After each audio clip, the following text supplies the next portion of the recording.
Hello, everyone. Welcome to another edition of Sustaining Sustainability. I'm your host, CB Bhattacharya, and today it is my utmost pleasure to welcome Mr. Paul Polman to our program. Paul is the co-founder of Imagine. He used to be the CEO of Unilever for a good 10 years, from 2010 to 2019, and he is also the chairman of the International Chamber of Commerce. Paul, welcome to the program. Thank you, CB, for the opportunity. Look forward to it. Paul, can you tell me one life lesson that you have learned as a result of this COVID pandemic? Well, the main life lesson coming out of the COVID pandemic is very clear: the need for cooperation. This is a crisis that affects all human beings and doesn't know any boundaries. People say it affects us all equally. It's unfortunately not true. It affects the poor more again than anybody else. But at the end of the day, it reminds us again once more that we're in this together. And if we want to find solutions, we have to work together for the common good. So this new notion of partnership, by putting the interest of others ahead of your own, knowing that by doing so, you're better off yourselves as well, is very much one of the key lessons I think we can take out of this crisis. How true that is. What are you doing as part of Imagine right now to put that collaboration front and center of everything else? Well, Imagine was created for one simple reason. When the last 5 years during my 10-year tenure at Unilever, I actually used the size and scale of the company to drive more transformative changes. I think the future of responsible businesses is not only what we now call conveniently corporate social responsibility, or CSR, but it's more importantly companies that are responsible social citizens that actually work on the broader transformative changes that are needed to create this more equitable, sustainable, and inclusive world.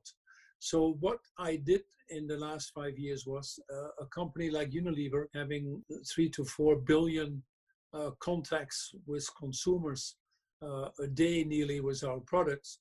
How can I use the size and scale to drive these transformative changes? Implementing human rights standards across the value chain for an industry, trying to get out of deforestation of some of these commodities like palm oil or soy, and ensuring that companies pay their fair taxes, issues that are very, very relevant today. What you see in most businesses, in most companies, in most industries, is that the demand from society for businesses to be more responsible is only increasing. It's very clear to see the direction it's going. But businesses themselves are only equipped to do so much, about 30 to 40% of the puzzle. Then if they go into their value chain, they might drive that up to about 60, 70%. They cannot individually get rid of plastics. They cannot individually move to, let's say, regenerative cotton. Sometimes getting your whole value chain carbon-free is very difficult to do for individual companies. If they work together, they might get up to 60, 70%. But then if you put the whole system in the room, governments included, then I think you can drive these transformative changes.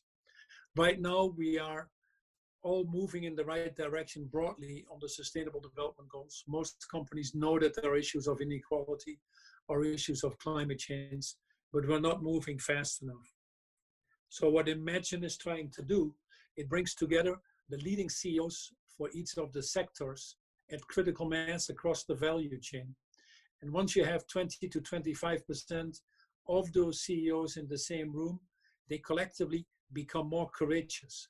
And then we move into pre-competitive space and see what we can do together to advance the change that is needed for each of the industries. We started working with the fashion industry.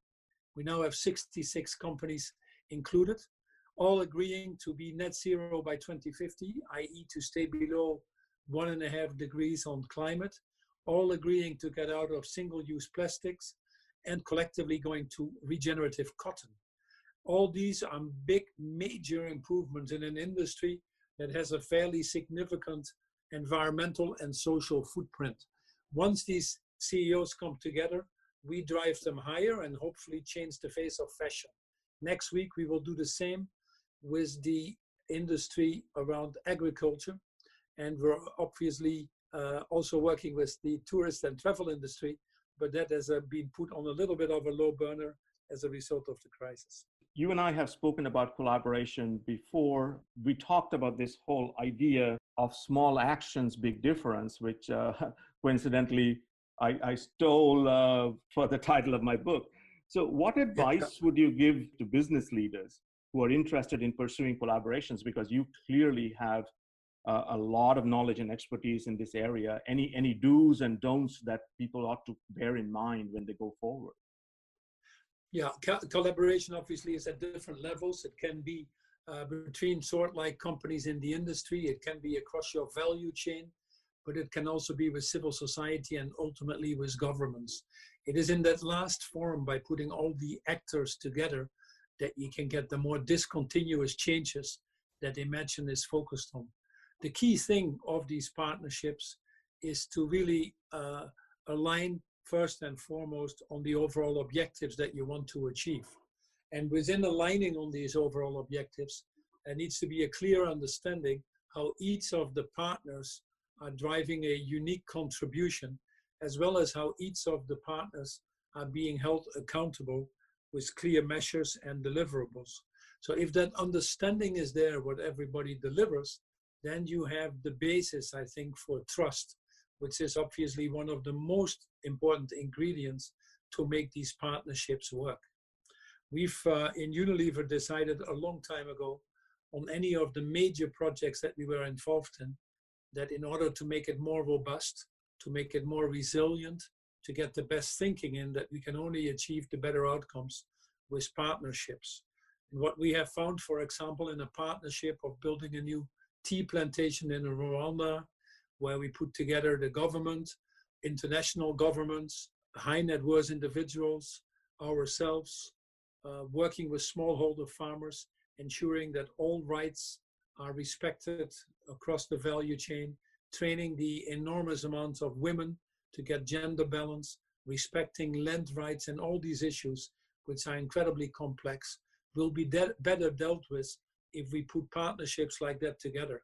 We've also found that they are not only more robust partnerships, they're actually more profitable and more enduring partnerships if you do it that way, that not only create enormously solid value chains in this case, but also enduring relationships with governments and civil society that gets to the heart of a purpose-driven, multi-stakeholder business model. I recently read an article that you wrote in Fortune, where you said that you are putting your money on responsible business. What is it about the pandemic that makes you think that responsible businesses are going to be increasingly in vogue? Well, I think what we have seen, the jury is still a little bit out, and we are right in the midst of it. And the first priority is very clear for all of us, that we need to save lives and then protect the livelihoods as we are doing, but then increasingly need to think about redesigning our global economy. It's interesting, in a recent study in the UK, 90% of the people said that they don't want to go back to the old way of doing things. And increasingly, the CEOs running these major companies are making the same noises. You've seen that with the multi-stakeholder statement from the World Economic Forum, or the Business Roundtable, who came up with a broader statement. Increasingly, people are seeing the role as business significantly beyond just creating shareholder wealth or shareholder primacy, as it was called. The COVID crisis, I think, has underlined the fragility and danger of this old economic growth path that we were on. And again, absolutely, we cannot go back to normal. What we've seen, in fact, during the crisis, how many companies themselves have stepped up to the plate. First with job protection, providing safety nets for many of its people, providing the protective PPE material, and enormous partnerships have been formed. The pharma companies going together to find solutions, etc., etc. Fashion companies joining in their value chain to produce face masks. And companies that have behaved very well have seen their reputation increase. And companies that have tried to make use of this situation for their own benefit, and unfortunately there are some trying to send in workers in the factory without protective equipment, laying people off without taking care of their social needs and financial protection, or not respecting orders that have been placed in the value chain. Those companies have been enormously punished, whilst the companies that have behaved well have been rewarded for that. Now, it is also very clear that if we come out of this, call it stabilization phase in getting the virus under control, then we need a strong recovery. And no better recovery than recovering in the direction of a more resilient future. And it is without any doubt that a greener economy, also an economy that is more in sync with the planetary boundaries, provides that security.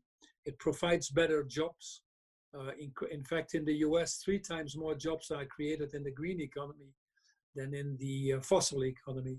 But it also provides more resilient jobs. And much as we love the old way, or people are talking about restarting the economy again, we have a unique opportunity to rebuild that. With the new climate economy, a task force we created, we estimated that moving to a green economy is in fact the growth opportunity of the century. Just in the next 10 years, it will unlock $26 trillion of economic opportunity and create 65 million jobs. And above all, it actually prevents 700,000 deaths a year. So if we can emerge from this crisis by putting humanity at the center and rebuild a more equitable and sustainable economy, I think we can create something that has more staying power, ultimately cheaper, more inclusive, creating more jobs, and obviously providing the environment for us all to live in a more harmonious way. And separately, next to the environment, we then also need to look obviously at strengthening our social contract. We've also discovered in this crisis that especially the people that we need most, the health workers, the truckers, the home delivery, the gig economy people that work themselves, are actually the most valuable people in the economy, yet they were the least protected. We have a healthcare system that doesn't quite work and in many countries is absent, but we also have a social protection system that is less than normal. Even in a country like the US, which you would like to herald as a great economy, you find that the coronavirus also hit the people that are the most disadvantaged the hardest. 14% of the US is now on food stamps. Unemployment could go up to 30%.